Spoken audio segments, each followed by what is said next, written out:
Hello! Bienvenue à ce nouvel épisode de Savoir tenir compagnie. Dans cet épisode, je reçois William Giroux, qui est cofondateur de CaseMe.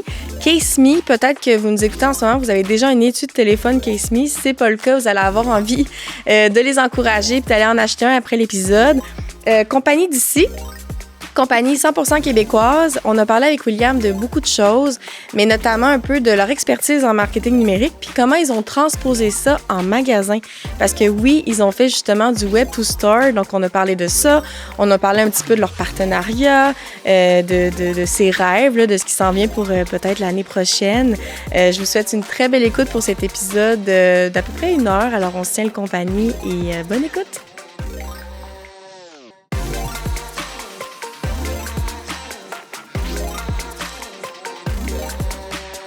Salut William! Allô Alexia? Ça va bien? Ça va super bien toi? Oui, merci beaucoup de venir au balado Savoir tenir compagnie. Je suis très contente de te recevoir ce matin. Merci de l'invitation. Dis-moi, là on va parler de ton entreprise, de ton parcours. J'ai plein de questions pour toi, mais petite question ludique pour commencer. Présentement, là, dans toutes les collections CaseMe, c'est lequel ton modèle préféré que tu as en ce moment ou que tu aimes beaucoup, là? Bonne question. Après bientôt 10 ans, je suis vraiment un cordonnier mal chaussé. Des fois, genre, je le garde pendant... Ça peut prendre 1 an et demi avant que je change le design. Mais actuellement, sur mon cell, je suis en train de tester un nouveau produit qu'on veut probablement rentrer, qui n'est pas actuellement disponible. Fait que je garde ça secret pour le moment. Je vais regarder après, là, je vais aller voir les scoops. Alors, dis-moi un peu, parle-moi un peu de ton entreprise. C'est tout le temps les premières questions. On est curieux de savoir comment ça a commencé. Souvent, quand on invite des invités au balado dans les conseils, c'est tout le temps se lancer en affaires, c'est le plus difficile. On a les idées, on a envie, mais de se lancer, de le faire. Fait que je serais curieuse de t'entendre sur ton parcours, puis par où ça a commencé, puis nous parler un petit peu de CaseMe. Absolument. J'ai grandi en Beauce jusqu'à l'âge de 17 ans. Puis après ça, je m'étais blessé au football, ça fait que j'avais décidé d'arrêter de jouer au foot. Puis j'ai déménagé à Québec, en fait, chez mon père.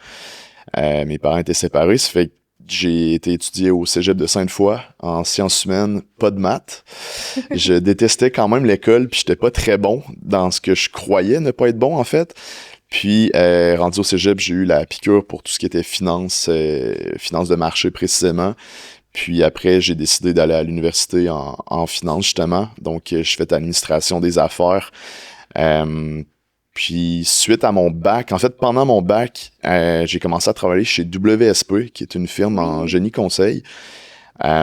Puis, quand j'ai gradué, j'ai comme continué à travailler là pendant à peu près 2 ans et demi. Puis, ultimement, j'ai rencontré Gabriel, qui est mon cofondateur, en fait. Gab, c'était un ami d'enfance. On a grandi ensemble en Beauce. Puis, nos chemins se sont recroisés. Puis, Gab, lui, venait de terminer le HEC à Montréal. Puis, il avait déjà l'idée, en fait, de partir. Son entreprise, en fait, était déjà partie. Ça s'appelait CaseMe. Lui, c'est né d'un projet universitaire qu'il a fait au HEC, cool. Qui a décidé d'amener à bon port, en fait, suite à ses études. Fait que quand je l'ai rencontré, CaseMe, c'était quoi? C'était une entreprise dans le design et la fabrication d'accessoires mobiles qui était spécialisée surtout dans le B2B. Donc, il faisait des étuis personnalisés aux couleurs de des entreprises, aux couleurs de des écoles. Puis, rapidement, en fait, après notre rencontre, moi, je trouvais ça incroyable comme projet. On recule en 2015, donc c'était les premières discussions qu'on a eues ensemble par rapport à ça. Puis on recule en 2015, on se souvient que le commerce en ligne commençait à croître fortement. Donc, suite à quelques discussions avec, on a décidé en fait de s'associer là-dedans.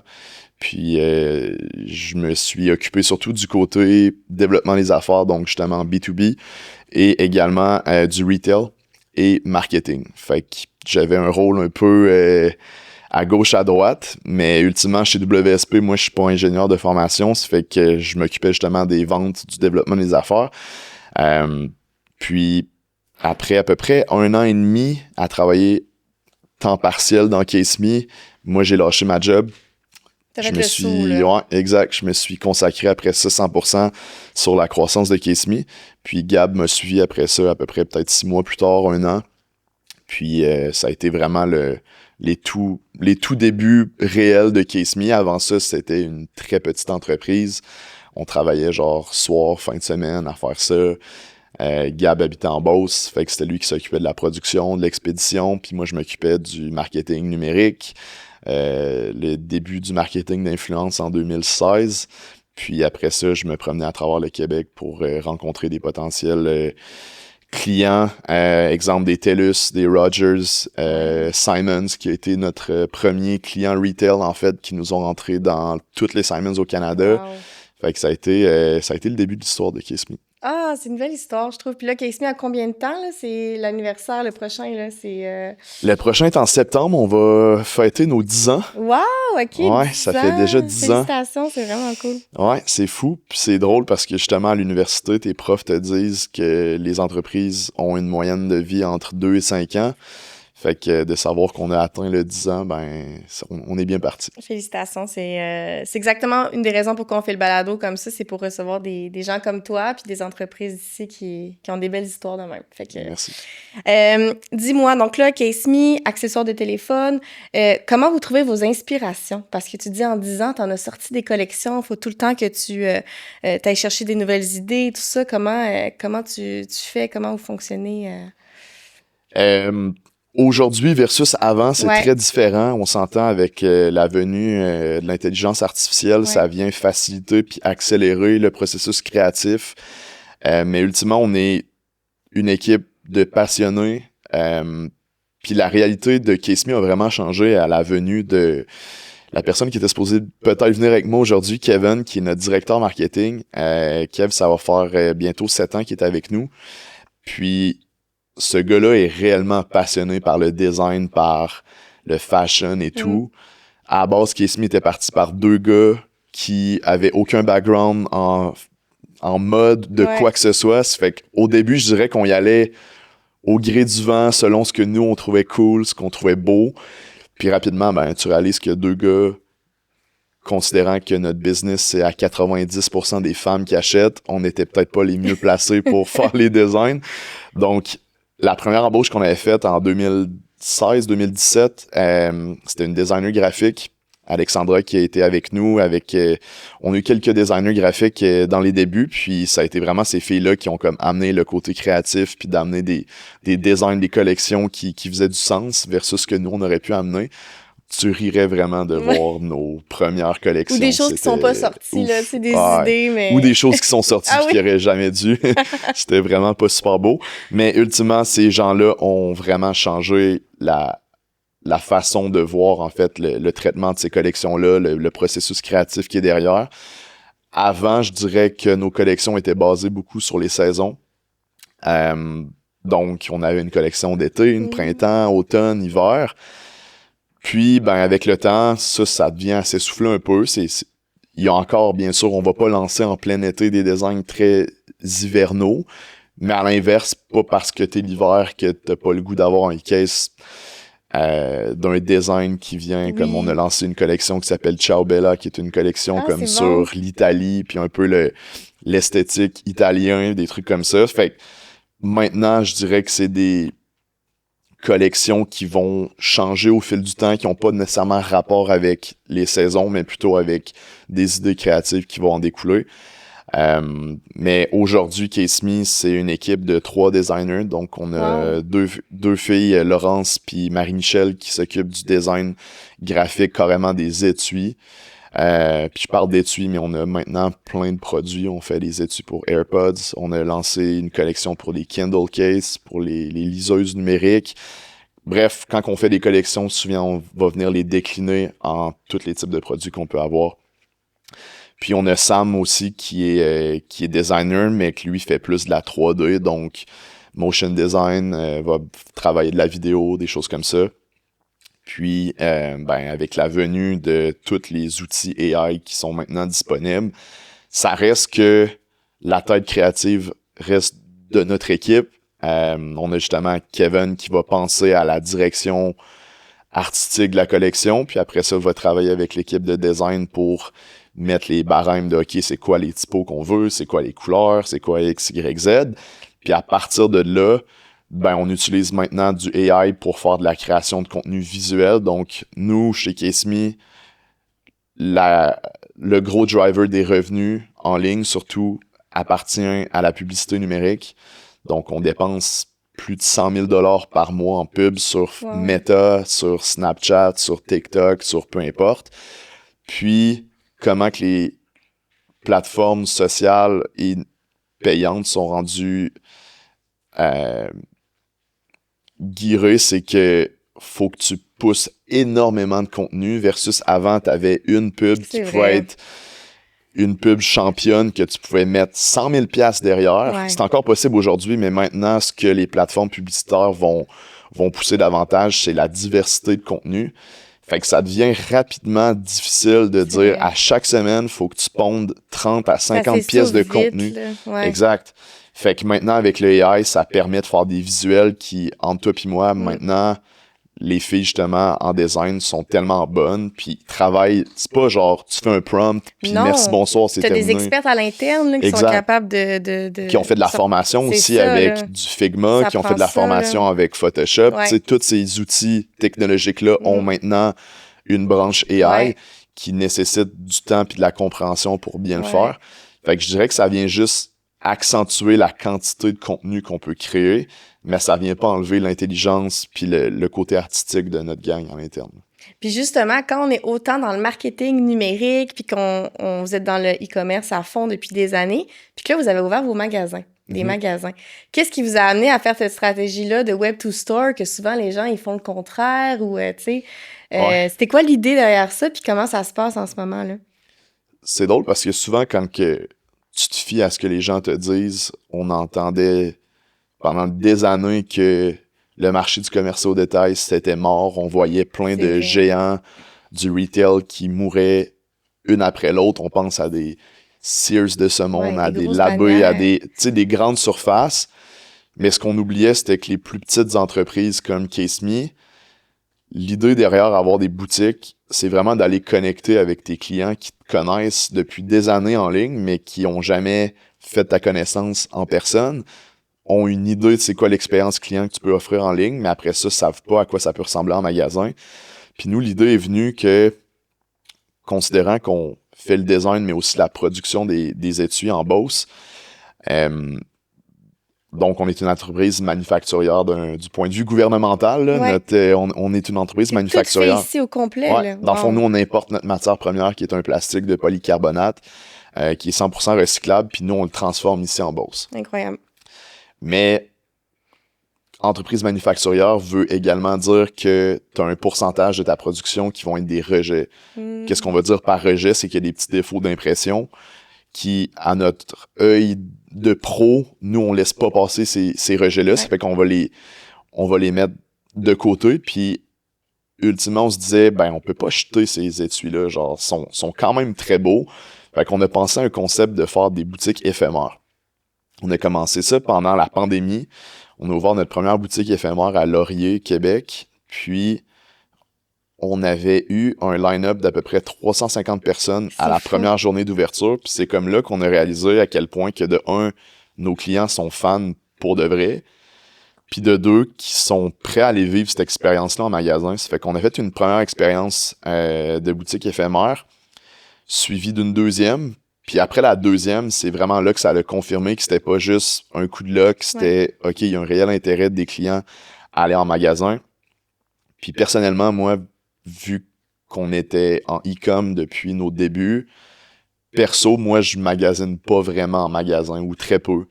Fait que dans ma tête, c'était comme le monde magasine plus vraiment en magasin, mais c'est complètement faux. Toi, Alexia, qui est clairement notre persona cible chez Caseme, ben tu dois encore magasiner à une fréquence qui est plus élevée que, mettons, moi. Ouais.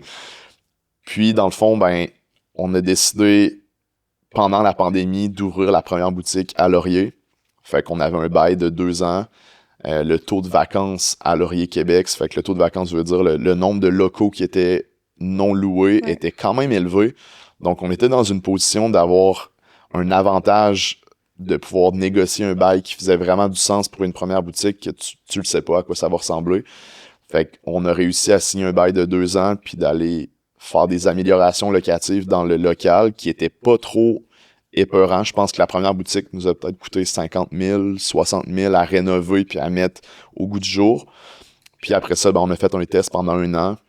Les tests se sont avérés super intéressants. Puis la métrique qui est intéressante dans tout ça, considérant que nous, on est du monde de e-com, on est très data-driven sur les décisions qu'on va prendre. C'est ça. Quels sont les KPI qui nous ont fait ouvrir les yeux? C'était à peu près, à ce moment-là, 65% des achats qui étaient en magasin, c'était des nouveaux clients qui n'avaient jamais acheté de Case Me. Incroyable. C'était pas des, comme tu pensais au début, les gens sont là, ils show up, mais c'est des clients récurrents ou des clients qui sont déjà là, tu es allé chercher de la nouvelle clientèle. Exact. Fait que si tu fais le parallèle avec notre difficulté à faire croître Case Me au Québec en e-com, à un moment donné, t'arrives à un plateau de dire, on dépense déjà beaucoup en pub. C'est pas vrai que chaque dollar incrémental que tu vas mettre amène des nouvelles ventes. Souvent, ce que ça fait, c'est que tu veux continuer à croître en ligne, tu mets plus de cash en pub, mais ton coût par acquisition va se mettre à augmenter. Ton retour sur investissement va se mettre à diminuer. Fait que, ultimement, tu deviens hyper dépendant des plateformes publicitaires pour croître, puis c'est pas sain. Fait que pour nous, le test de la première boutique a venu comme confirmer que si on veut continuer à croître au Québec, c'est pas juste par la pub en ligne qu'on va le faire, c'est aussi par la croissance en magasin. Donc, après 1 an de boutique à Laurier, on a décidé d'ouvrir une 2e boutique qu'on a ouvert aux Galeries de la Capitale. Puis à cette année-là, on retourne à 2022-2023. On a aussi décidé de rebrander carrément Case Me. Fait qu'avant, toi tu t'en souviens peut-être, ça fait longtemps que tu connaissais Case Me, mais notre ancien logo était très techno, je dirais. Genre, c'était pas... ça venait pas embrasser vraiment notre identité réelle puis le type de design qu'on pouvait faire. C'était très comme tech, comme type de design qu'on avait comme logo, comme typo et tout. Fait qu'on a décidé de rebrander, puis en même temps, on ouvrait la boutique aux Galeries de la Capitale. Puis on a travaillé avec LG2, leur branche architecture et design, pour nous aider à venir transposer en fait notre nouveau branding dans une expérience magasin qui était très différente. Puis à ce moment-là, mon partner avait eu une super idée qui m'avait foutu à la chienne à l'époque. C'était comme, hey, on fait de la transformation d'étui en Beauce, pourquoi qu'on le ferait pas en magasin? Ah ouais. Mais ce que tu sais pas, c'est qu'en Beauce, les machines qu'on a pour faire des caisses... C'est gigantesque, là? C'est pas gigantesque. C'est peut-être la moitié du truc en bois que tu vois ici. Ouais. Mais c'est gros quand même, pis ça fait du bruit, ça pousse de la chaleur, c'est des fours dans le fond, là. Fait que j'étais comme, on peut pas emmener ça en magasin, puis c'était comme, non, on va créer de toutes pièces une nouvelle machine qui s'appelle maintenant la Case Me Nano Press. Fait qu'on est travaillé en... Vous êtes des gars de marketing, là. Quand même. Ouais, c'est ça. Puis on a travaillé en recherche et développement avec nos fournisseurs de machines pour créer une machine qui était custom à nos besoins. Puis de là, on a découlé ces premières machines-là. Puis on a décidé effectivement de lancer le magasin avec de la production en magasin. Donc, l'idée était de dire, on a des iPads en magasin qui permettent de faire de la personnalisation sur place pour nos clients. C'est génial. Fait que toi, tu peux te pointer avec ton iPhone ou ton Samsung. La photo de mes chats. Exact. Tu airdrop dans le fond. Tu viens scanner un code QR. Tu peux télécharger en fait les photos que tu as sur ton cell. Puis après la personnalisation que tu fais, nous, avec notre logiciel qu'on a créé de toutes pièces pour ça, ça vient déliter carrément les photos. Ça fait que nous, on garde aucune photo en storage. Puis toi, tu reçois ton étui qui est 100% personnalisé. Fait que ça, c'était la portion intéressante de comme on peut personnaliser sur place. Mais la portion intelligente opérationnelle, c'était qu'on venait réduire notre inventaire de produits finis parce qu'on est capable de produire en magasin. Fait que ça nous permet de limiter tout l'inventaire qu'on avait. Je t'explique, on a plus de 900 designs sur notre site web. C'était impossible d'avoir 900 designs en magasin pré-imprimés. De plusieurs modèles. Tout, non seulement pour iPhone, mais pour Samsung, pour Google. Ça venait un peu fou de devoir gérer ça. Versus avec les machines qu'on a actuellement, si toi, tu as un Samsung Galaxy S10 contient normalement plus en inventaire d'un produit fini déjà imprimé, maintenant, nous, on a des étuis qui sont blancs que tu peux venir en magasin puis on va te le produire même si on l'avait pas en inventaire. C'est génial, ça. C'est fou, que c'est de là un peu qu'est venue l'idée des boutiques, là. C'est vraiment cool. Puis là, vous avez 2 boutiques là en ce moment encore? On en a 8 maintenant. 8 maintenant, Ouais. ça a vraiment explosé. Puis justement, qu'est-ce qui a amené à cette expansion-là? Parce que tu as dit qu'on a commencé par Laurier. Puis d'ailleurs, l'idée des pop-up shops, des boutiques éphémères pour tester le marché puis tester son produit, c'est une super idée. Tu sais, c'est comme éphémère, tout ça. Puis là, tu as fait Laurier, tu as fait Galerie La Capitale. Puis là, les autres sont rendus où? Les autres, après, ça a été un thinking un peu plus global de se dire on peut pas y aller une à la fois. C'est quand même long à faire Ouais. versus si tu as un processus qui est défini puis une façon de procéder, ben après ça se réplique rapidement. Fait que l'idée, c'était de dire, ben, on a 2 boutiques qui fonctionnent bien dans la région de Québec.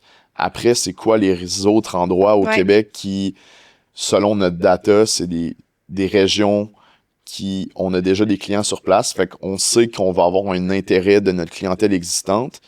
Mais après, c'est un peu de se tirer dans le vide, de dire, OK, ben, on rouvre à Carrefour-Laval. Ça va être quoi la réponse des clients? On rouvre à Gatineau. Ça va être quoi la réponse des clients? Fait qu'on a fait une analyse. On s'est fait accompagner de Oberfeld Snowcap, qui sont nos courtiers commerciaux qui nous aident à trouver des locaux dans des centres d'achat. Mais l'idée était claire, c'est on doit rentrer dans des centres d'achat. Ouais.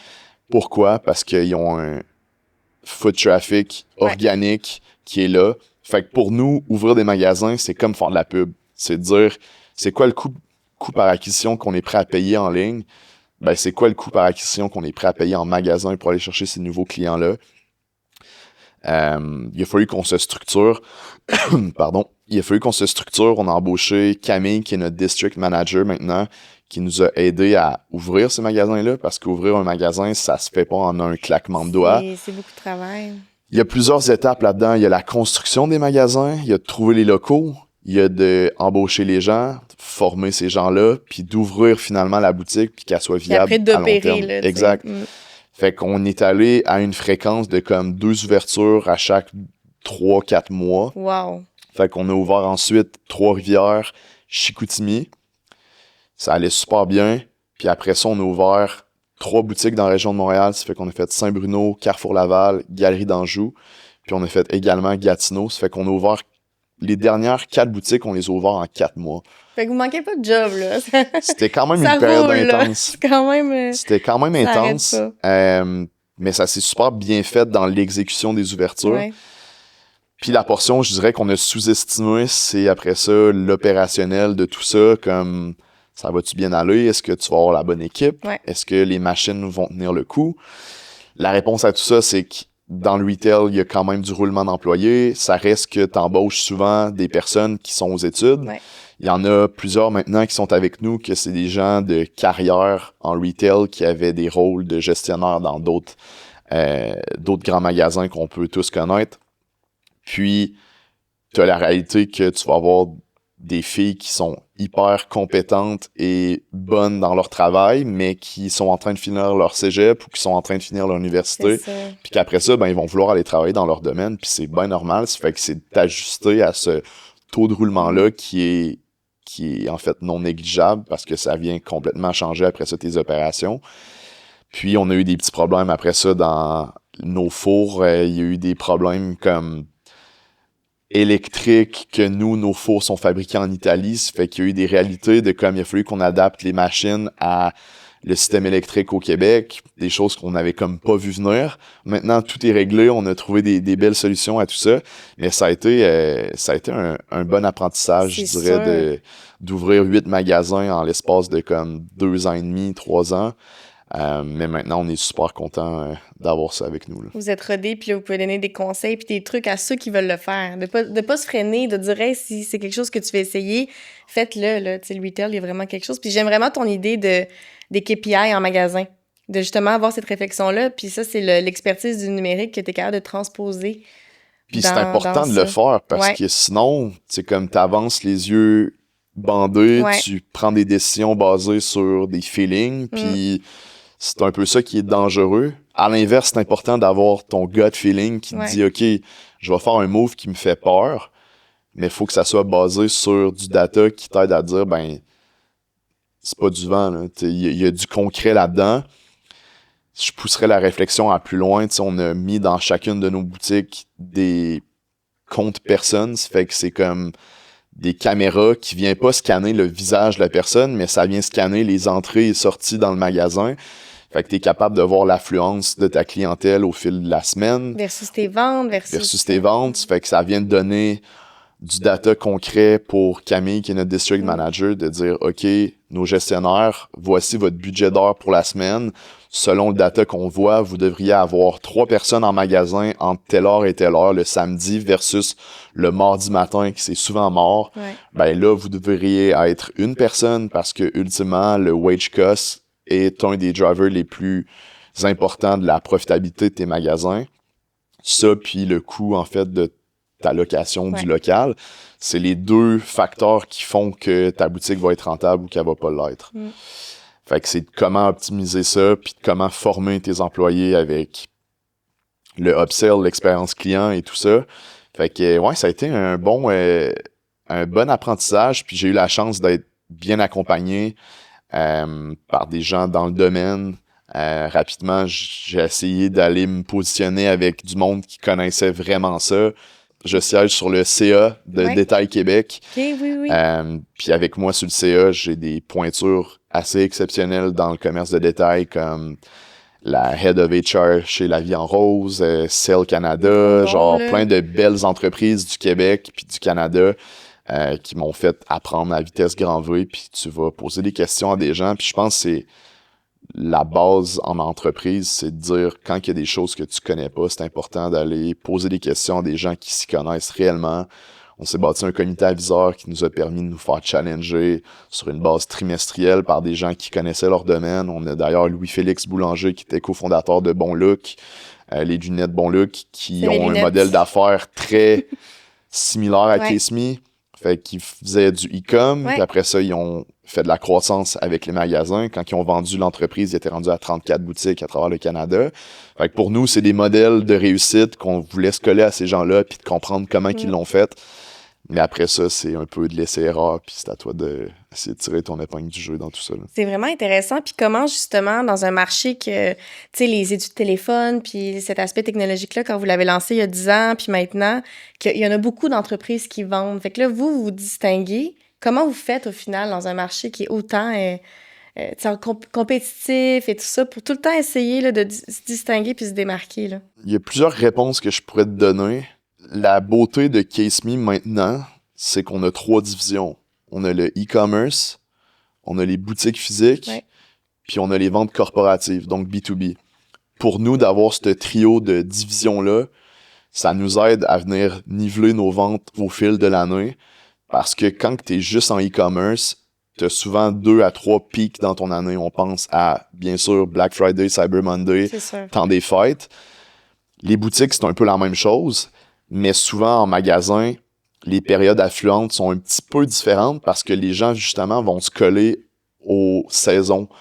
Fait que je pense, mettons, en ce moment, en boutique, en juin, c'est une belle période parce que les gens s'en vont magasiner pour s'acheter du linge, s'acheter des maillots de bain, s'acheter tout ça. Versus en ligne, quand l'été commence à prendre, les gens sont moins sur leur téléphone, sont moins sur leur ordinateur, vont moins être portés à faire des achats. C'est vrai. Je dis pas que ça meurt, ça reste comme des mois corrects en ligne, mais tu vas venir pallier des périodes qui sont plus creuses en e-commerce avec des boutiques, puis avec des ventes corporatives aussi.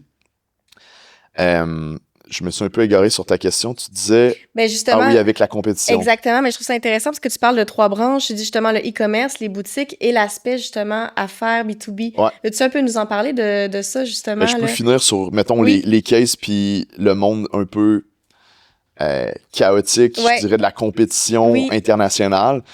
Nous, on est une entreprise canadienne, mais on est surtout une entreprise québécoise. Oui, c'est important de le dire. Puis la force qu'on a au Québec, c'est que c'est un peu un village gaulois que pour toutes les brands du monde entier, c'est vraiment difficile. Même si dans notre day-to-day, on consomme du Patagonia, on va consommer les brands américains, on va consommer les brands européens, ou peu importe, il n'y a pas de limite dans le e-commerce, mais par contre, il y a une complexité pour des brands à l'extérieur du Québec de venir percer le marché québécois. Fait que pour nous, au Québec, ça a été une chance qu'on a eue de bâtir l'entreprise au début au Québec parce qu'on a la barrière linguistique. Puis la barrière culturelle, carrément, aussi, qui est très différente, puis très dure à comprendre pour quelqu'un qui est en Australie, qui dit « Hey, je vais aller percer le Québec, ça va être facile. Non, ça le sera pas tant que ça. » Puis nos compétiteurs, je dirais, c'est principalement aux États-Unis, en Europe. Puis le marché canadien, pour eux, c'est pas une mine d'or autant logique à venir percer que un brand qui est en Europe qui va dire ben je vais aller en Australie, je vais aller en Nouvelle-Zélande, je vais aller en Asie, je vais aller aux États-Unis. Souvent en plus, c'est de la pub qui va se faire en anglais principalement. C'est Donc vrai. que tu fasses une pub, c'est l'idée qu'ils ont, mais tu vas faire une pub en Angleterre ou aux États-Unis ou en Australie, c'est 3 marchés anglophones, mais c'est 3 cultures qui sont différentes. Fait que pour nous, je dirais, pour répondre à ta question, notre stratégie, c'était de frapper fort au Québec, de faire notre place, de bâtir un brand que les gens allaient aimer, puis d'après ça, commencer à faire de la croissance organique au Canada, tranquillement, pas vite. Puis ça reste qu'après bientôt 10 ans, en ce moment en ligne, 55% de nos ventes sont au Québec, si c'est pas 60, selon les mois. Puis après ça, la balance, on commence à croître au Canada anglais de plus en plus.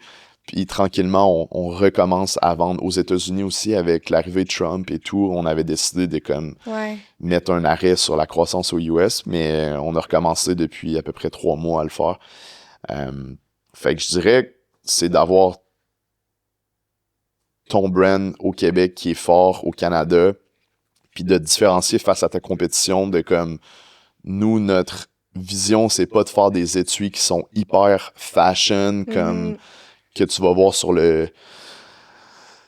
C'est quoi le terme? Genre les fashion shows de Paris, tout ça. Genre, nous, on s'est concentré sur comme, hey, notre clientèle, c'est monsieur, madame, tout le monde. Ça reste que notre core business, c'est des filles âgées entre 18 et 34 ans qui vont quand même avoir un œil fashion, vont vouloir être au goût du jour et tout. Mais on va lancer des collections qui vont plaire un peu à tout le monde. Mais on va lancer certaines collections qui sont plus nichées, des fois plus fashion. On va en avoir qui sont plus en lien avec le sport. On va faire des collaborations avec des artistes, avec des influenceurs pour venir un peu toucher les cordes de différentes personnes. Puis ultimement, nous, c'est l'expression de soi qui est notre base. Puis on veut que les gens se sentent bien avec Case Me. Puis c'est un peu notre X-Factor. Dans le fond, on vend pas des études de téléphone. On vend du bonheur, on veut que les gens reçoivent leurs commandes puis qu'ils disent « Hey, je me sens compris, je suis capable de m'exprimer avec ça. » Fait qu'on a vraiment misé fort là-dessus, puis je dirais que mon équipe est super bonne à venir comprendre ces aspects-là de la business. Puis pour avoir eu des étuis Case Me, ils sont durables. Ils sont de très bonne qualité, ils durent dans le temps, puis ils protègent bien le téléphone. Fait que même un petit téléphone fashion, s'il tombe, des fois, les filles, on est bonnes pour le faire tomber dans le stationnement. C'est des très bons étuis, je tiens à le dire. Fait que c'est de faire le mix entre la beauté, la durabilité, tout ça. Puis, tu sais, à travers le temps, on a fait une collab à un moment donné avec Arnaud Soli. Oui. Puis, genre, il avait fait en blague, il disait les étuis Case Me sont tellement faites fort qu'ils ont tiré en bas d'une montgolfière, puis tout. Puis, on a repris le gag. On a pris le snippet de cette vidéo-là. Puis, on est allé louer une montgolfière. Puis, on s'est mis à tirer des étuis de téléphone avec un sel dedans, bien sûr, pour montrer la durabilité du case, puis ça a été insane. Ça a été notre meilleure pub à vie qu'on a faite. Je pense que ça a roulé pendant 8 mois. Puis on va faire une mouture 2.0 de tout ça dans pas long. C'est tellement une bonne idée, j'adore, c'est super. Puis justement, tu dois en voir des affaires en ligne. Tu sais, maintenant, ça fait 10 ans là, que tu fais du e-commerce et tout. Des fois, tu dois avoir des compagnies qui en font. Puis c'est quoi les erreurs que tu vois que les autres entreprises, là, vraiment, qui vendent en ligne peuvent faire ou celles à éviter, là, du moins? C'est des choses que tu remarques en particulier?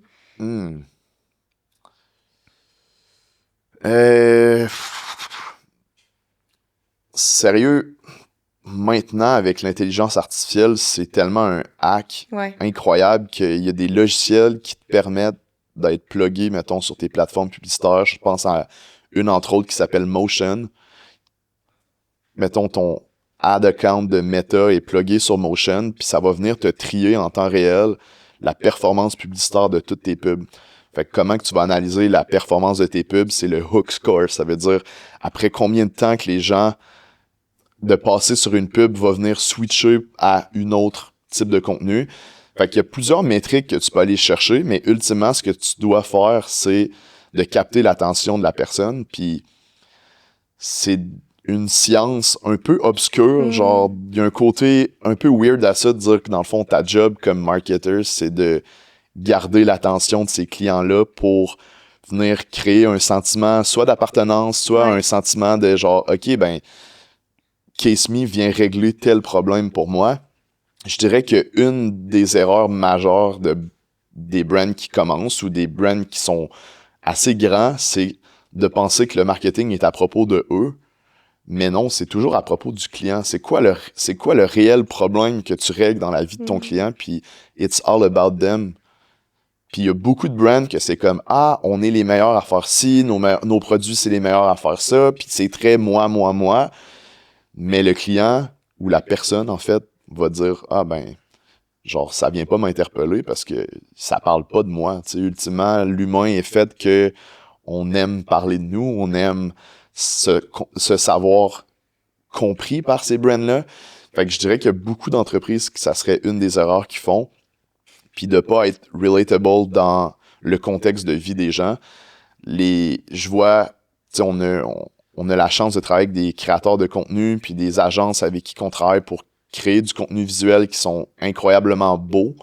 Mais maintenant, tu vois que les productions qui sont trop lichées, trop belles visuellement, ça pogne moins, hein? La performance est souvent vraiment moindre. Ça fait que pour lancer un nouveau produit, genre on a lancé des Kindle Case récemment, puis on a fait une vidéo qui est magnifique. C'est parfait pour un lancement, mais après ça, ça va pas être cette vidéo-là qui va te générer des ventes. Ça va être du contenu UGC, ça fait que User Generated Content, ça fait que du contenu qui est plus authentique, plus basic. C'est souvent ça que va vraiment bien performer. Ça, je dirais que c'est un des avantages maintenant des brands qui, à ce jour, vont lancer leur entreprise, ont pas le budget nécessaire pour faire des belles productions vidéo. Ben, c'est pas grave parce que c'est pas nécessairement ça qui va fonctionner parce que les gens relate moins avec ce type de contenu-là parce que tu sais que c'est une pub, tu sais que c'est des acteurs, tu sais que c'est stagé pour que ça soit beau, mais ultimement, les gens veulent voir du vrai. C'est vrai. Nous, c'est ça qu'on fait justement avec notre logiciel à Combogo. Là. On a essayé, on faisait beaucoup plus du statique, du liché, puis là, finalement, on a du UGC avec des gens qui utilisent le logiciel, qui disent réellement pourquoi ils l'aiment, puis ça n'a jamais autant pogné. Tu sais, c'est du contenu vrai, authentique. Mais en B2B, vous faites ça comment, mettons? C'est qui les gens que vous allez demander de collaborer pour faire ce contenu-là? C'est-tu des utilisateurs, des power users de... Oui, ben on prend du monde, mettons des entrepreneurs qui, tu sais, puis même du monde qui utilise nos logiciels ou du monde qu'on leur dit « Hey, on est juste curieux de savoir qu'est-ce que t'en penses. » Puis si tu l'aimes, puis si tu sais, joues dedans une couple de semaines, une couple de mois, donne-nous ton réelle opinion, puis si t'aimes ça pour vrai, regarde... on va faire une pub, on va faire une collaboration ensemble. Puis on a eu justement une publicité avec une illustratrice qui utilise ça pour sa comptabilité. Puis tu sais, on le sait, on joue sur le fait que la comptabilité, c'est pas évident, là, mais tu sais, tout le monde doit en faire. La comptabilité est en fait, tu sais, tout le monde doit en faire. Puis on a commencé avec elle, on a fait une petite publicité qui a dit « Garde mon day-to-day, de qu'est-ce que je fais et tout. » Puis ça a tellement pogné. Puis les gens dans les commentaires, ça a donné comme un autre aspect un peu à ça. Puis... elle a fait du super beau contenu, ça a pogné, fait qu'on l'a dupliqué un petit peu avec d'autres verticalités. T'sais, on a une illustratrice travail autonome, en construction, fait que on est en train de le dupliquer comme ça. Fait que je trouve ça intéressant ce que tu dis, parce qu'effectivement, quelqu'un qui n'a pas un gros budget, c'est pas forcément ça. Là, essaye du contenu un peu plus raw, là, si on veut, que ça va fonctionner. Puis est-ce que, mettons, dans ces cas-là, c'est vous autres qui publiez le contenu? Nous, on fait affaire avec une entreprise vraiment qui est spécialisée en marketing numérique, qui fait notre déploiement puis notre mise en ligne. Le J7, là, qu'on aime beaucoup, c'est tout qui s'occupe de ça. Vous, est-ce que c'est tout internalisé ou justement... on a une agence, on l'a eu internalisé pendant des années, puis maintenant, on est retourné avec une agence parce qu'on avait justement un manque de compréhension par rapport au marché canadien-anglais qui est très différent que le Québec. C'est vrai. Fait qu'on a décidé de retourner en agence. Mais la question que j'avais pour toi, c'est qu'il y a un nouveau truc en pub numérique, ça s'appelle du whitelisting. C'est surtout fait pour des brands B2C, mais ça se fait aussi en B2B. Dans le fond, c'est l'idée de dire tu connectes, mettons, là, c'est un peu technique ce que je vais vous dire, là, mais tu viens connecter, mettons, ta plateforme publicitaire avec le compte du créateur. Ouais. Faut que la personne elle ait un compte business aussi. Mais ce que ça fait, c'est qu'au point de vue de l'utilisateur, il va voir que, OK, c'est Alexia qui a posté une vidéo sur son Instagram ou sur son LinkedIn, mais dans le fond, il y a des dollars publicitaires qui sont dépensés derrière ça, mais par Axéo, mettons.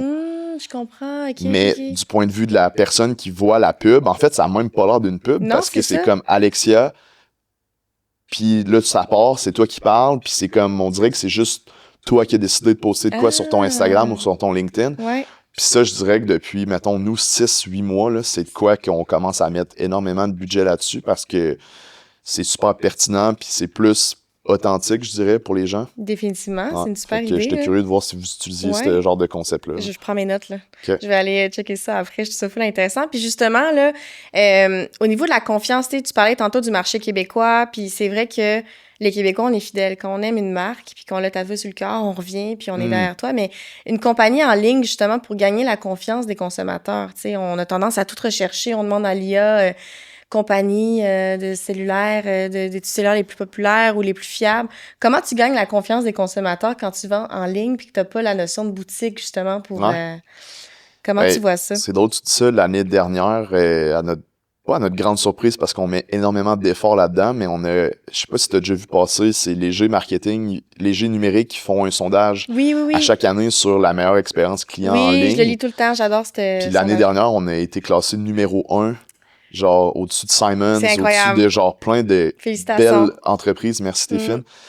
Puis on se posait la question comme pourquoi que les gens ont décidé de nous élire la meilleure expérience numérique. C'était, dans le fond, on traite nos clients comme nous, on voudrait se faire traiter. On a une garantie de 1 an sur tous nos produits. On a un service à la clientèle qui est 100% humain encore. Tu sais, on a du AI qui vient nous aider à automatiser, mettons, de la prise de commande, des changements. Quand une personne s'est trompée d'étui, mettons, reçoit son étui chez elle, elle réalise que shit, je me suis trompé, j'ai pas un iPhone 17, j'ai un iPhone 16. Fait que là, le processus de retour de l'étui, tout ça, il y a des choses là-dedans que nous, on peut automatiser maintenant avec le AI, mais après ça, de parler à un être humain qui te comprend, qui te fait pas sentir mal, qui te fait pas sentir de comme, ah, c'est de ta faute. C'est comme, comment tu fais sentir le client le mieux possible dans ces genres d'événements-là qui peuvent être un peu tannants des fois. Et à l'inverse, des clients qui sont non satisfaits, ça arrive qu'on a un étui qui va, mettons, décolorer d'une façon anormale. Mais c'est pour ça qu'on a une garantie d'1 an, puis on le tapisse pas mal partout pour dire aux gens comme, hey, s'il arrive un problème avec ton étui, écris-nous, puis on va te régler le problème. Fait que, on parle souvent, nous, en interne, de les gens qui vivent une mauvaise expérience. Il y a 2 options, soit qu'ils vont devenir vraiment frustrés envers ta marque, puis ils vont en parler en mal. Ou si tu réussis à régler le problème puis à transformer cette expérience-là qui est négative en une expérience qui est positive et humaine, ils vont devenir les meilleurs genre communicateurs envers 100%. Ta marque, de dire « Hey, il m'est arrivé telle chose avec Case Me, ils l'ont réglé en vraiment pas longtemps le problème, puis après ça, j'ai reçu mon produit puis j'étais vraiment content. » Ben pour nous, c'est ça en fait l'expérience client, c'est comme comment tu fais sentir tes clients importants, écoutés.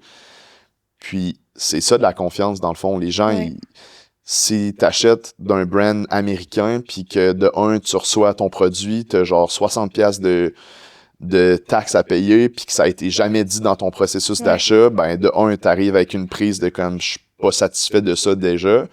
Puis après ça, c'est comme ben je me suis trompé de grandeur. Ben là, faut que tu renvoies ton vêtement. Tu as des frais de shipping à envoyer. Ça fait qu'il y a plein d'éléments cachés qui, pour nous, on essaie le plus possible de le mettre de l'avant pour pas que ça soit une surprise, mais que ça soit partie du processus puis que les gens soient conscients de tout ça, que ça soit pas une surprise. Là.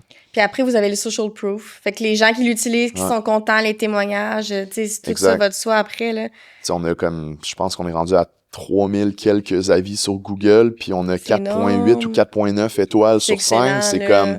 Versus, des fois, les mauvaises étoiles qu'on peut avoir, ça vient... Ça, 4.8, 4.9, c'est vraiment bon parce qu'il suffit que quelqu'un te mette un 4.2 ou un 4, puis ça peut diminuer rapidement. Fait que c'est excellent, là. C'est quasiment une note parfaite, là. Ouais. Fait qu'on travaille fort là-dessus, je dirais. Puis on a Mélodie qui s'occupe du service à la clientèle, qui est exceptionnel. Puis maintenant, c'est de faire transposer ça en magasin aussi pour que ça soit équivalent le plus possible. Parce que là, en magasin, il y a d'autres types de problèmes qui peuvent arriver. Des gens qui, quand t'es physiquement avec quelqu'un, ben là, c'est un autre paire de manches. T'es pas derrière un clavier à comme, OK, tu peux tempérer les choses, puis les gens ont le temps de se calmer, ou comme Là, c'est comme des fois, t'arrives en magasin puis la personne est pas contente. Fait que c'est comment tu essaies de rattraper ça au bon, là. Je trouve ça super intéressant. Puis je veux retourner un petit peu sur ce que tu me disais tantôt, le Case Me à faire. Ouais. Vous avez lancé cette branche-là. Qu'est-ce que c'est exactement? Et comment ça fonctionne? Dis-moi un peu tout ça. Ouais. Ben, comme je te disais d'emblée, en commençant le podcast, à la base de Case Me, c'était ça qu'on faisait. Ouais. Avec Retourner aux sources un peu, là. Ouais, on retourne aux sources. En fait, on n'est jamais parti de ça. On l'a juste jamais mis de l'avant. Je t'explique. On le faisait un peu à travers le reste de notre croissance. On avait des demandes ici et là, très organiques. C'est vraiment, on avait des entreprises qui nous écrivaient pour nous dire « Hey, je travaille chez Desjardins. J'aimerais ça avoir des étuis qui sont personnalisés aux couleurs de l'entreprise. » Puis on traitait ces commandes-là, on gardait ces relations-là avec des clients. Ça fait qu'on a des clients récurrents en B2B depuis des années. Je pense à un Beneva de ce monde que quand ils ont fait leur rebranding, que ça a été le merger entre SSQ puis la Capitale, ils ont rebrandé sur Beneva. Ben eux, ils ont décidé de comme on offre 2000 étuis à genre 2000 de nos employés. Fait que tu sais, les commandes de même pour nous, ça vient vraiment faire une différence sur un chiffre d'affaires annuel. C'est sûr. Ouais. Puis, on a eu la chance d'avoir Claudia, qui est notre super collègue depuis maintenant 6 ans. Claudia qui, à base, s'occupait du service à la clientèle, puis à un moment donné, a switché vers le B2B. Fait que Claudia a carrément développé le marché retail et corporatif. Donc, nous, le B2B, ça inclut 2 choses. On a à peu près 200 points de vente physiques à travers le Québec, donc des TELUS, les Rogers, les Vidéotron, Simons de ce monde. On a des boutiques, comment je dirais ça, des boutiques comme familiales qui vendent des vêtements en région, des choses comme ça. Fait que ça, de maintenir et de faire croître, mettons, notre commerce de détail, mais pas nos boutiques à nous, mais des boutiques qui sont partenaires avec nous pour la revente de nos étuis. Puis on a toute la portion corporative. Fait que maintenant, on est une équipe de 3 personnes. On a Claudia qui s'occupe de ça. On a maintenant Pierre-Anne également. Puis moi, je m'occupe aussi de d'autres types de partenariats. Donc, on s'est créé carrément une machine de vente corporative. Ça fait qu'on travaille avec HubSpot beaucoup et Apollo pour générer des leads. Puis avec ça, ben on reach out à des entreprises. Fait qu'on target différents types de personas en corpo. On va parler surtout à la personne qui s'occupe des ressources humaines, culture d'entreprise, pour tout le sentiment d'appartenance. Puis tant qu'à faire de la merch classique, que tout le monde, genre, c'est cool d'avoir ton t-shirt, mais à un moment donné, t'as le goût d'avoir d'autres choses. Ce qui est cool avec Case Me, c'est qu'on a une gamme de produits qui est assez large. Fait qu'on fait, exemple, on a lancé en octobre dernier une batterie portative. Ça fait que nous, on appelle ça la Case Me Charge Pod. Tellement pratique. Fait que c'est une batterie qui te suit dans ton quotidien. Qui est aussi un peu moins intrusive qu'un case de téléphone, parce que ton étui de téléphone, ben, tu l'as avec toi tout le temps. Ça fait que nous, on essaie de diriger un peu nos clients de comme, oui, c'est cool de mettre ton logo sur ton étui, mais tu peux le faire de façon un peu plus discrète pour que, justement, tes employés aient le goût de le porter. Ça fait que comment que tu vas faire un design qui représente ton entreprise, mais qui va aussi plaire à ta gang. Fait que on a des étuis de téléphone, on a des ChargePods qui peuvent suivre un peu tout le monde, puis on offre, bref, tous les produits Case Me qui sont personnalisables à 100%. Fait qu'on parle beaucoup aux gens en ressources humaines, on va parler aux gens en TI, ça fait que tous les gens qui s'occupent de la flotte de téléphones, qui sont souvent corporatifs. Je sais pas, vous, chez Axéo, si vous avez des téléphones qui sont fournis. Oui, il y en a une partie, là, certains postes, effectivement, qui l'ont. Mais de toute façon, sinon, tout le monde en a. Puis comme tu dis, tu me parles des t-shirts, là. On a tous nos t-shirts, nos chandails, notre garde-robe est pleine.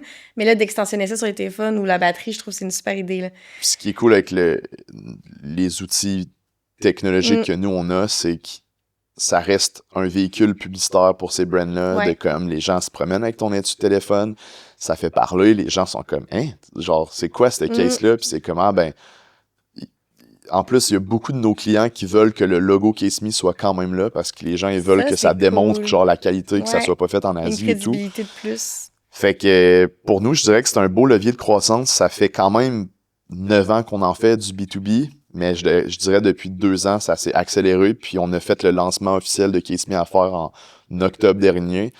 Quand je dis officiel, c'est qu'on l'a comme publicisé. Puis on a augmenté en fait la cadence, nous, de de démarchage auprès de cette clientèle-là. Puis on réalise à quel point que c'est un marché de un qui est...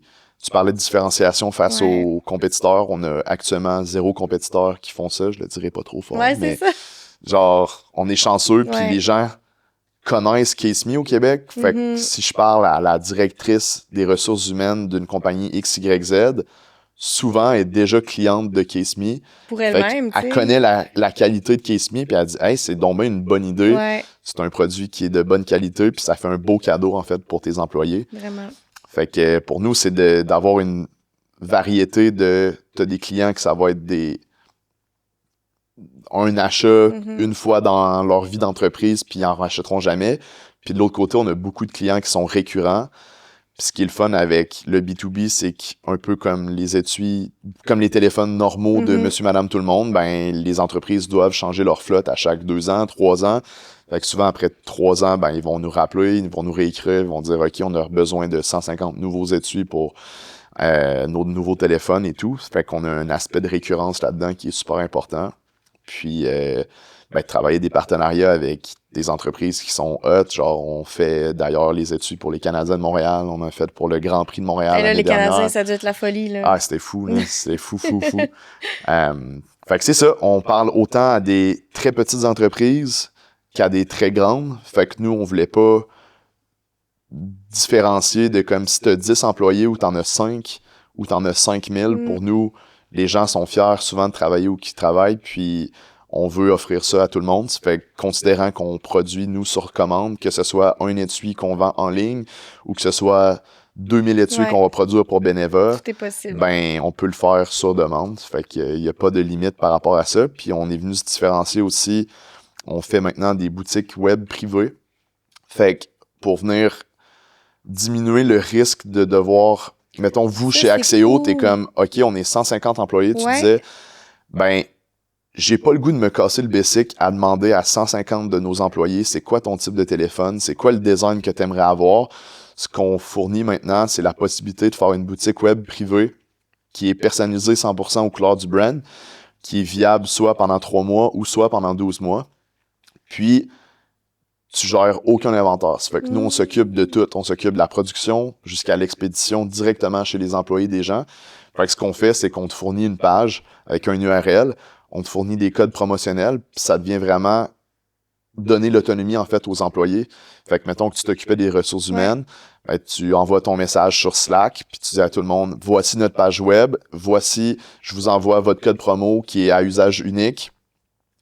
Puis la personne, ben, toi, Alexia, t'es chez toi, tu vas commander pour ton iPhone 17, tu vas mettre ton adresse chez toi, puis l'étui est produit est expédié directement. Ça fait que les gens qui sont justement aux approvisionnements, aux ressources humaines, aux opérations, ben, ils n'ont pas à gosser avec « OK, je reçois 150 étuis. » Ils n'ont aucune charge mentale, ils n'ont rien à gérer. Là. Fait que ça a été vraiment un bon unlock pour nous dans la facilité de travailler en fait avec toutes ces entreprises-là qui...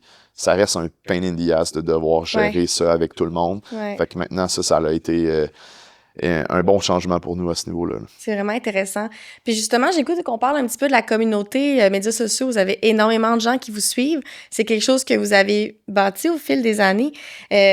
Comment vous faites pour avoir une communauté aussi engagée, puis des gens qui interagissent autant avec vos publications, puis... Hey, c'est...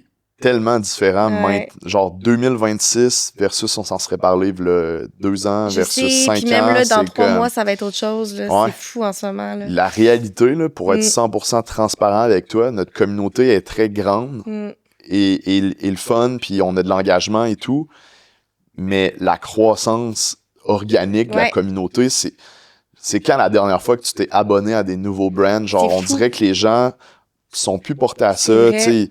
Que ce soit Facebook, Instagram, TikTok, peu importe, les plateformes ont fait que tu peux blow out comme brand, même si t'as 5000 abonnés ou que t'en as 100. Tu sais, comme les gens maintenant veulent du contenu qui est pertinent, veulent voir des choses qui vont les intéresser. Puis maintenant, la grandeur de la communauté, ça n'a plus vraiment d'impact sur la croissance de ta business. Fait que on a été chanceux d'être à la bonne place au bon moment dans les années que c'était plus important. T'es parce jugé que là-dessus, tu sais. l'organique était hyper pertinent parce que la pub aussi, c'était différent. Mm-hmm. Nous, on avait des budgets publicitaires qui étaient pas les mêmes. Fait que tu voulais avoir une communauté qui était grande puis qui était forte parce que ça te générait des ventes. Maintenant, notre stratégie, c'est plus de dire, genre, c'est même plus, on va le checker, bien sûr, de comme, OK, on va-tu faire un peu de croissance, mais ultimement, ça n'a pas vraiment d'impact sur la performance de l'entreprise. C'est vraiment la publicité numérique qui va venir changer tout ça. Mais après, pour répondre à ta question, je pense, encore une fois, comme l'expérience client avec nos achats que nos clients vont faire en ligne, ben c'est comment que les gens se sentent écoutés, comment que les gens, comment toi tu vas interagir comme brand avec tes clients sur tes plateformes. Est-ce que tu vas répondre aux questions que les gens vont venir te mettre en commentaire ou c'est genre tu veux que le monde commente pour aller chercher plus de reach puis que tu le sens que dans le fond le brand il s'en fout un peu de ton opinion. Fait que c'est de bâtir cette relation-là avec ta communauté puis de les faire participer à comme voter sur des choses. Fait que je dirais que nous, notre thinking a vraiment changé à comme, vu que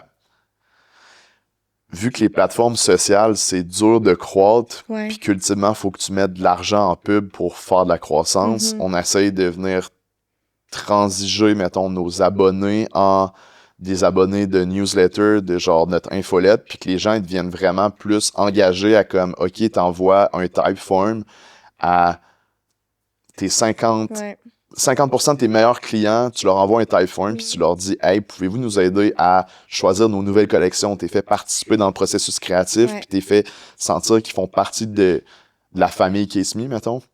Fait que je dirais que c'est un peu tout ça que tu essaies de mettre en place. Puis, ben, de continuer à être relevant avec les trends. Mais tu sais, moi, c'est une portion que c'est un peu essoufflant. Genre, je suis content d'avoir une équipe qui trippe puis qui reste up-to-date parce que moi, comme cofondateur, genre, moi, perso, j'utilise vraiment moins de médias sociaux. J'ai genre une limite de 15 minutes sur mon cell à chaque jour sur peu importe les plateformes. Ça fait que je trouve que ça devient un peu essoufflant et redondant, mais ça reste hyper important de le faire puis d'avoir une équipe qui trippe. Tu sais, on a Rosalie qui s'occupe de notre marketing numérique puis thank God qu'elle est là parce que moi, de faire les trends sur genre Instagram, TikTok, c'est plus vraiment mon dada. Fait que je pense que c'est important d'avoir une équipe qui est jeune par rapport à ça, qui est curieuse, qui regarde dans le futur de voir c'est quoi qui s'en vient. Là. Puis justement, tu sais, je me souviens dans le temps en agence, on faisait des campagnes d'abonnés, là, tu sais, d'acquisition d'abonnés. Là, c'est tellement plus ça. Puis, tu sais, on en parle justement dans le temps, les influenceurs, ceux qui avaient le plus de following, c'était eux qui avaient l'impact. Maintenant, on y va plus avec des micro-influenceurs, du UGC, tu sais, des gens justement qui ont moins d'abonnés, mais une communauté qui est plus forte, qui est plus durable. Vous faites des partenariats avec des micro-influenceurs et tout ça. Comment choisir le bon partenariat? Comment justement vous faites, vos partenariats avec des gens? Ouais, ben ça dépend de l'objectif. Je t'explique. Exemple, on a un lancement de collection. Tu veux faire du bruit, tu veux que les gens en parlent. Tu sais, on parle numériquement, là, mais comme là, c'est important de comme avoir un mix entre la notoriété, ça fait que de faire des partenariats avec des gens qui sont plus connus, mais d'avoir un bon mix aussi avec des gens qui sont justement des micro-influenceurs. Puis je te parlais de whitelisting tantôt, là.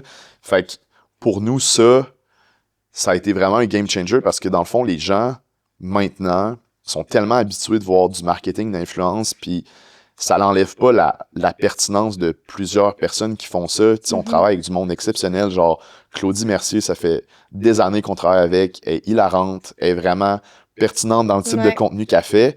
Puis c'est une fan de Case Me depuis des années. Fait que Claudie, quand on lance des grands trucs, elle fait souvent partie des gens avec qui qu'on veut retravailler ou une Sarah Couture de ce monde ou genre, on en a plusieurs personnes que ça fait des années avec qui qu'on travaille puis eux vont venir nous aider à comme frapper fort puis de se faire connaître par rapport à différents lancements.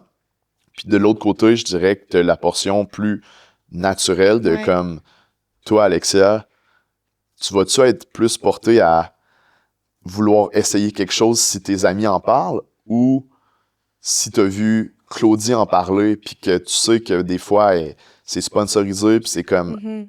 Claudie, c'est à part parce qu'elle travaille vraiment avec des brands qu'elle aime puis qu'elle fait confiance et tout. Mais il y en a plein d'autres, des influenceurs, surtout, mettons, aux États-Unis, que t'es comme, OK, c'est clairement un panneau publicitaire, Oui, dans le c'est fond. ça. Ouais. Il y en La a que personne, c'est... elle s'en fout un peu, dans le Ouais. fond, du brand qu'elle va présenter. Ouais. Versus quand tu travailles avec des micros, ben, c'est comme, ça se peut que je fasse une collab avec une de tes amies, puis t'es comme, hein, c'est genre, comment que ça s'est passé, comment que t'as aimé ton Oui, expérience, c'est puis ça fou. devient plus organique et naturel de travailler avec du monde comme ça. Mhm. Puis ça te permet d'avoir une portée qui est différente puis qui est plus authentique, là. Ouais. Justement, j'avais vu récemment Pixie Woo, là, tu sais, Ouais. justement, les clips pour les cheveux. Elle avait fait une collaboration avec ses 5 meilleures clientes, là. Puis c'était justement des collaborations qui ont été faites avec elle en co-création. Tu le disais tantôt, tu fais de la co-création avec ta communauté. C'est ça la clé, en fait, là. Fait Exact. d'aller dans ce...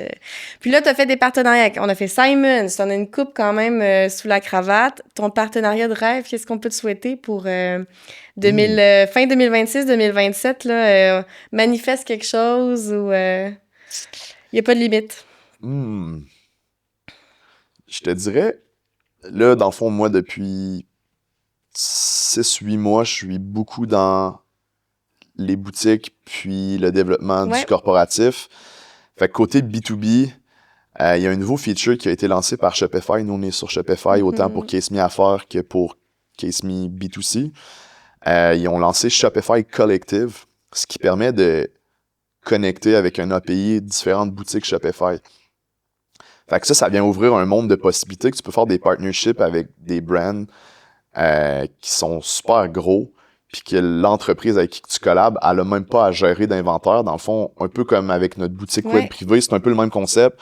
Tu plugues 2 Shopify ensemble, puis à chaque fois que l'entreprise avec qui tu collabes fait une vente, ça s'en vient dans notre back-end. Nous, on produit, on expédie directement chez leurs clients. Fait que j'ai le goût, moi, qu'on s'amuse à aller toucher à des types de clientèle qu'on ne parle peut-être pas.